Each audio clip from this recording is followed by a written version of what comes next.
ठाकरे गट आणि शिवसेनेकडून 57वा वर्धापन दिन साजरा करण्यात आला आणि त्यानंतर 20 जून हा जागतिक गद्दार दिन म्हणून साजरा करण्यात यावा अशी मागणी ठाकरे गटाकडून केली जात होती। अशात भाजप नेते नितेश राणेंनी देखील एक मागणी केली आहे। 27 जुलै देशद्रोही दिवस म्हणून घोषित करा अशी मागणी नितेश राणे यांनी केलेली आहे। 27 जुलैला सर्वात मोठा गद्दार जन्माला आला होता आणि या गद्दाराने महाराष्ट्राच्या इतिहासातील एका महान व्यक्ती असलेल्या आपल्या वडिलांच्या पाठीत वार केला होता असं नितेश राणे म्हटले।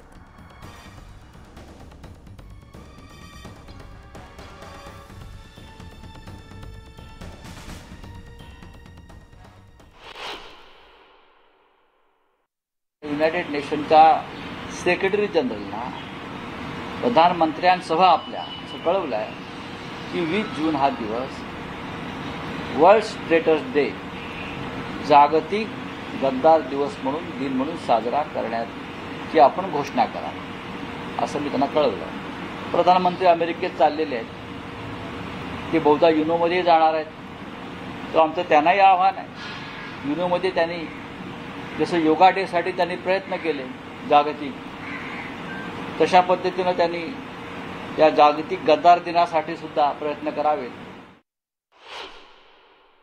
ज्या देवेंद्र फडणवीसजीने 2014 ते 19 या उद्धव ठाकरेला सख्या भावासारखं सांभाळलं, सगळे लाड पुरवले, त्यांच्याशी केलेली गद्दारी, म्हणूनच 27 जुलै ज्या दिवशी उद्धव ठाकरेचा जन्म झाला त्या दिवशी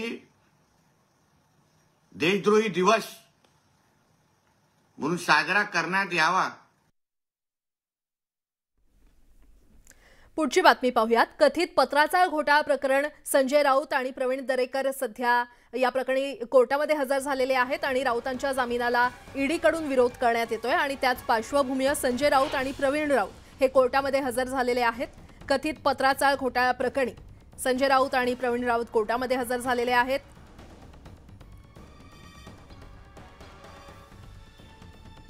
आणि राऊतांच्या जामिनाला ईडीचा विरोध असल्याचं आपल्याला पाहायला मिळतंय।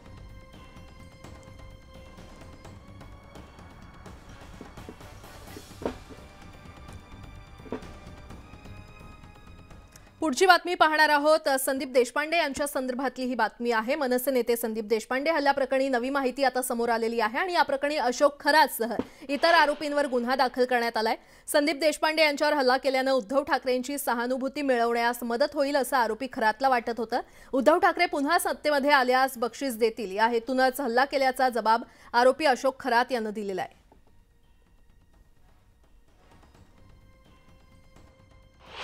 त्यांची मानसिकता ती आहे, त्यांना स्वतःला आता कसं होतं, पहिले शिवसैनिक जे होते सन्मान्य बाळासाहेबांच्या वेळेस समोरनं हल्ला करायचे, समोरासमोर मारामाऱ्या व्हायच्या।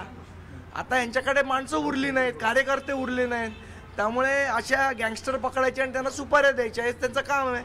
बरं, गँगस्टर कोणाच्या बापाचे आहेत? सुपाऱ्या घेऊनच कामं करणारे आहेत आणि त्यांना धरूनच ही कामं झालेली आहेत। त्यामुळे यांनी काय केलंय, यांचे काय धंदे, ते मयूर शिंदेला पकडलं तेव्हाच उघड झालं की कसे स्वतःला धमकी द्यायला लावतात। जो माणूस स्वतःला धमकी द्यायला लावतो दुसऱ्यांवर हल्ला करायला सुपारी देऊच शकतो।